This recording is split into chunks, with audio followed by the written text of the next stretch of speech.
menggerak-gerak ke kanan dan kiri, yaitu bisa ada janin. Termasuk kepala satu itu memang harus blas atau kandung kemih yang penuh akan menghalangi atau bisa menjadi salah satu penyebab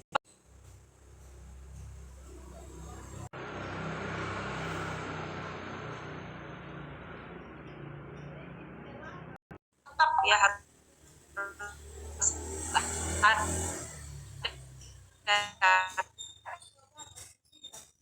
tetapi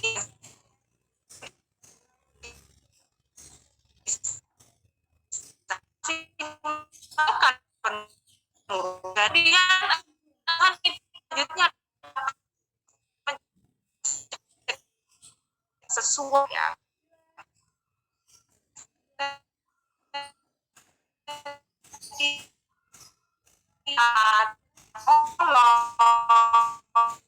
kenyamanan ya harus bersih. Nah ini yang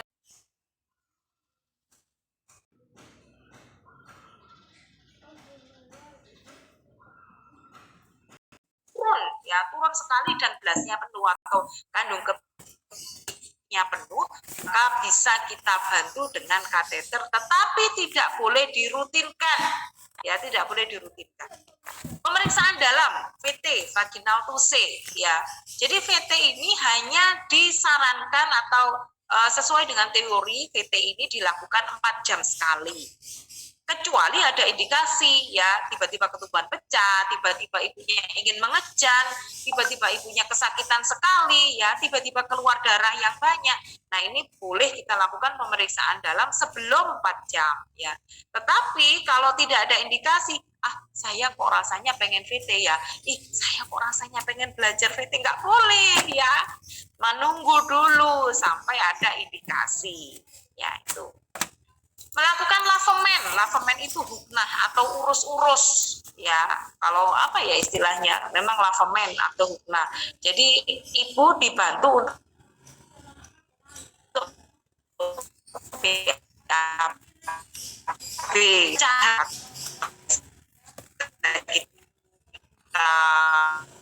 gunakan ya, kemudian kita menggunakan campuran air sabun sendiri ya, air sabun yang baru, sabun yang bersih, kemudian nanti dengan selang dimasukkan ke dalam anus ya. Fungsinya adalah ibunya supaya BAB. Tujuannya apa lavemen itu sebenarnya? Tujuannya adalah untuk mengosongkan kolon, mengosongkan usus besar, supaya adanya feses ya yang ada di usus besar itu tidak menghalangi penurunan bagian terdahulu. Tetapi hal itu ternyata lavemen secara rutin. Kalau dulu pada awal-awal saya bekerja, pada awal-awal saya jadi siswa dan juga ya itu ada ibu infarkt ya, ibunya BAB ya, itu enggak boleh, atau bukan hanya pada ibunya tetapi juga pada janinnya ya. Mengharuskan ibu pada posisi tertentu dan membatasi mobilisasi sudah tidak boleh lagi ya. Boleh ibunya miring kanan, boleh terlentang boleh, mau jalan boleh, asalkan tidak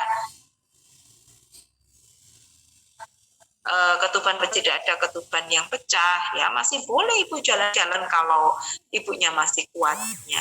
Tapi kalau sudah ada ketuban yang merembes, ketubannya sudah pecah ya, terpaksa ibunya harus mobilisasi hanya di tempat tidur ya, tidak boleh turun dari tempat tidur ya.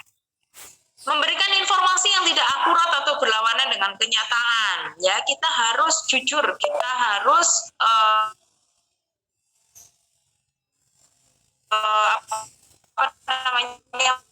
menyampaikan hasil pemeriksaan kita dengan benar, dengan kenyataan. Nah, ini yang seperti saya bilang harus kandung kemihnya harus kosong ya, rasa nyaman, fasilitas kemajuan persalinan, tidak mengganggu proses kontraksi, penyulit pada distosia bahu bisa terjadi kalau kandung kencingnya penuh ya. Bisa dilakukan sendiri dan juga bisa dilakukan apabila sudah terpaksa dengan pispot boleh ya, di atas tempat tidur dengan pispot boleh ya. Nah, ini apa ada ibu yaitu ketika dari Tuhan buat asuh dan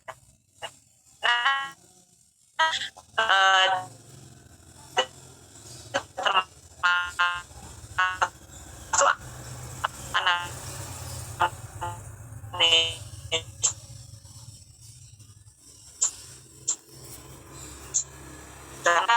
diagnosa ibu dulu ya, ini yang lama, diagnosa yang lama ini kita masih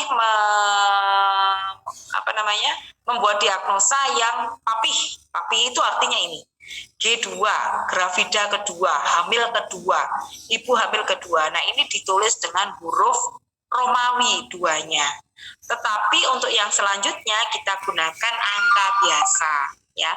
G2 P1 001 AB 0. Apa artinya 001001 ini? Artinya adalah aterem ini ya. Apih atau papih. P parah ya.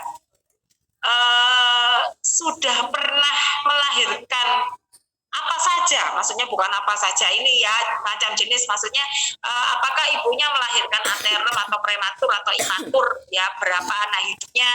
Nah, ini di sini ya, aterem, prematur, imatur, jumlah anak hidup ya, ini sudah saya jelaskan di sini.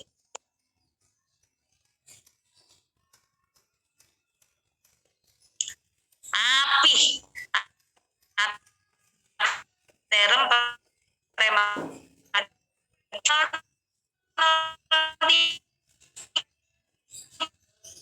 maksudnya yang kedua adalah mola, 0,3 adalah ektopik. Jadi kalau saya dulu untuk mengingat-ingat apa saja sih P1001 ini? Oh, P1001 ini adalah papih ya. Papih. P-nya itu adalah para ya, atau para partus boleh ya, para. Kemudian satu ini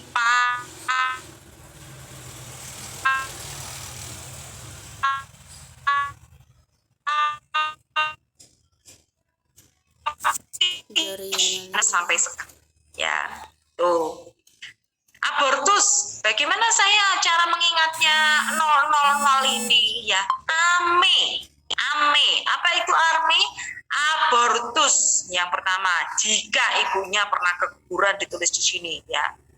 Kemudian M-nya, mola hidati dosa ya, hamil anggur.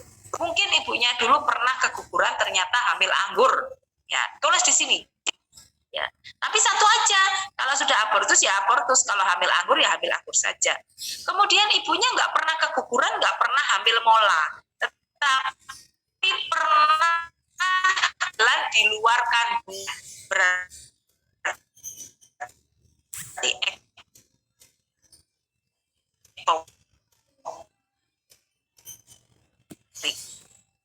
ditulis di sana. Saya dapat dari kemarin midwifery update ya, dulu ya 2 tahun yang lalu saya adalah ini salah tulis panjang seperti ini, hanya ditulis gravida kedua dengan angka biasa, ya ini yang perlu diingat ya. Kalau diagnosa yang lama kita menggunakan Romawi, kalau diagnosa yang baru kita menggunakan angka, ya hanya angka semua, nggak ada Romawinya.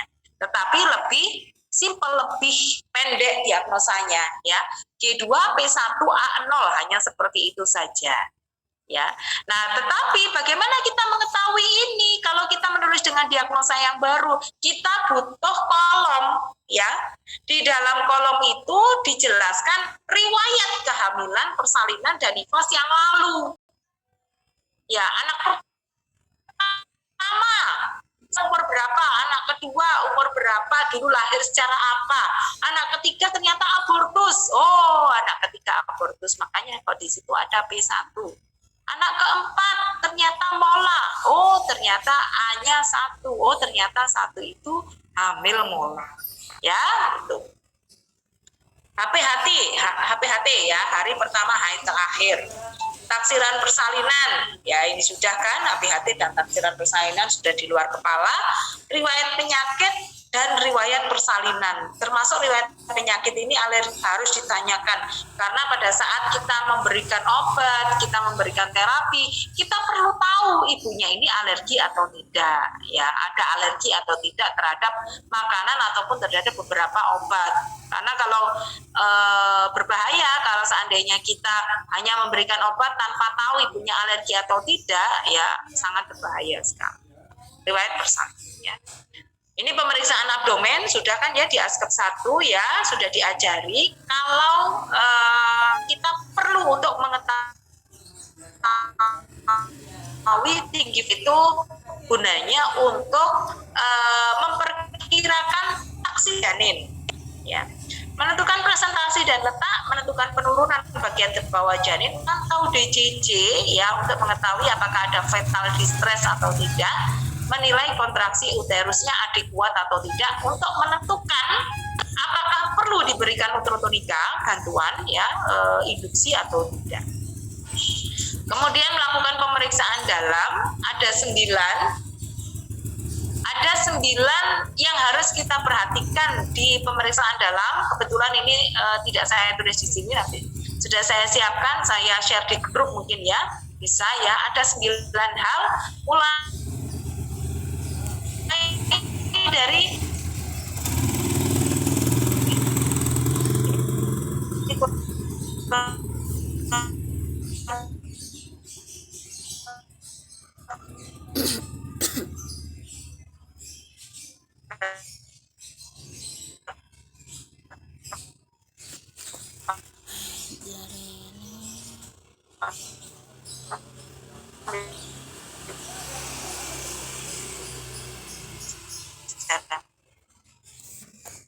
oh nggak apa-apa, kurang 5 menit.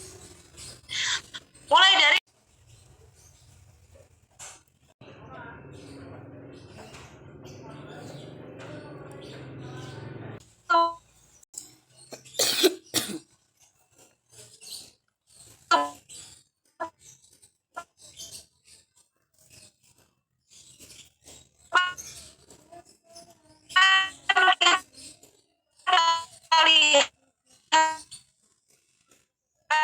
bidang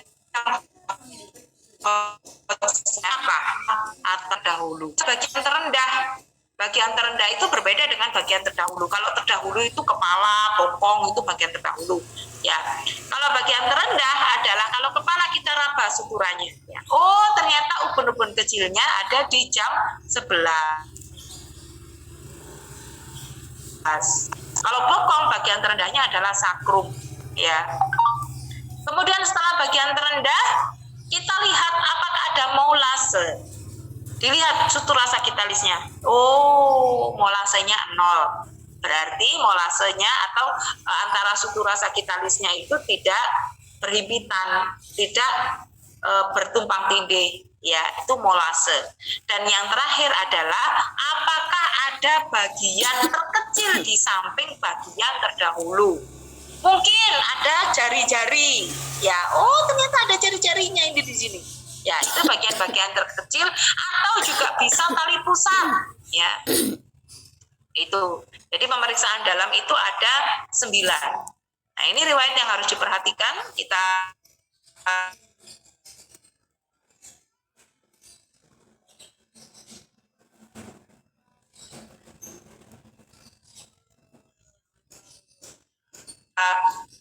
apakah tinggi badan di bawah 145 cm. Karena kebanyakan tinggi badan di bawah 145 cm itu akan mengalami CPD atau cephalopelvic disproporsional, tidak proporsional antara kepala dengan panggul ibu, ya, kepala bayi dengan panggul ibu. Bahwa janin, primipara bagian terbawah masih tinggi, ya, masih belum memasuki HOT 1, ya.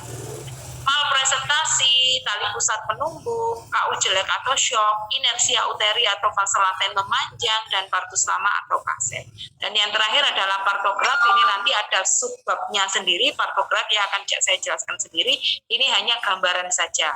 Kalau partograf itu merupakan suatu alat untuk memonitor apakah persalinan itu berjalan lancar, kapan kita harus melanjutkan kala 1, kapan kita harus bertindak untuk merujuk, kapan kita harus bertindak untuk melakukan induksi persalinan. Nah, itu kita tahu dari pengisian partograf. Ya. Oke, dari sini ada yang mau ditanyakan, silahkan.